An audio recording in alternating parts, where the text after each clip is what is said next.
لاہور کی بادشاہی مسجد میں موجود ہیں اور مغلیہ دور کے فن تعمیر کا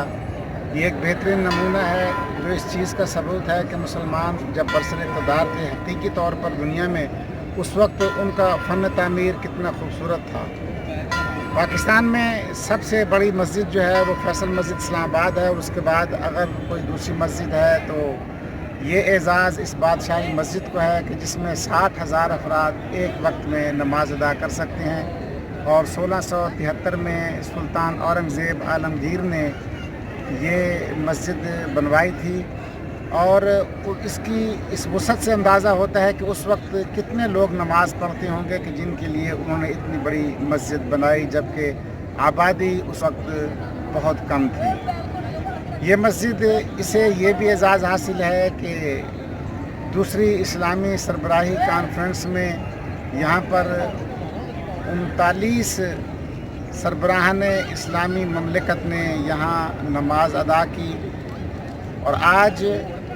یہ بات اس چیز کی متقاضی ہے کہ دنیا پھر اکٹھی ہو اور کفر کا مقابلہ کرے اور اسلام کی سربلندی کے لیے کام کرے۔ اس مسجد کا طرز تعمیر جامع مسجد فتح پور سیکری اور جامع مسجد دہلی سے مماثلت رکھتا ہے۔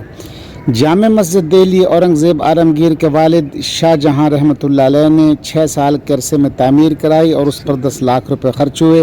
جبکہ 2 سال میں تعمیر ہونے والی اس مسجد پر 6 لاکھ روپے خرچ ہوئے۔ مسلمان جہاں بھی دنیا میں گئے دوسرے مذاہب کی عبادت گاہوں کا بحکم سید المرسلین حضرت محمد صلی اللہ علیہ وآلہ وسلم خاتم النبیین ان عبادت گاہوں کا احترام کیا، لیکن دوسرے غیر مسلم بادشاہوں کی طرح جب رنجیت سنگھ نے لاہور پر قبضہ کیا تو اس مسجد کو استبل میں تبدیل کر دیا، اور انگریزی دور حکومت میں یہ فوجی چھاونی کے طور پر استعمال ہوتی رہی، جس سے اس کی دیواریں اور فرش بہت مخدوش ہو گئیں۔ پھر 1856 میں بادشاہی مسجد مسلمانوں کے تصرف میں آئی تو 1876 میں اور 1910 میں اس کی مرمت ہوئی، لیکن اس کی کلی مرمت کا کام 1939 میں شروع ہوا اور 1960 میں یہ پایہ تکمیل تک پہنچا۔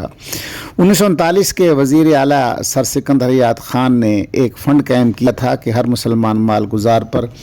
1 روپے پر 2 پائی عائد کی۔ اس طرح اس پر 6 لاکھ اینٹیں، 5,80,000 ٹائل، 8,000 بوری سیمنٹ، کلیساؤں پر 60 من تانبا اور 200 تولے سونا خرچ ہوا۔ اس کا سنگ مرمر مکرانہ ہند، ثوابی اور تانست پورہ ہند سے منگوایا گیا، اور تقریباً 1,10,400 مکہ فٹ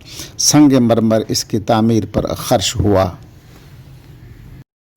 اس مسجد میں ایک میوزیم بھی بنایا گیا ہے جس میں حضور اقدس صلی اللہ علیہ وسلم خاتم النبیین کے بعض تبرکات موجود ہیں۔ اس میں ایک لائبریری بھی موجود ہے جس میں عربی کی بہت سی تفاسیر گرد آلود پڑی ہیں۔ دامن میں مفکر اسلام حضرت اقبال رحمۃ اللہ علیہ کا مزار مقدس ہے۔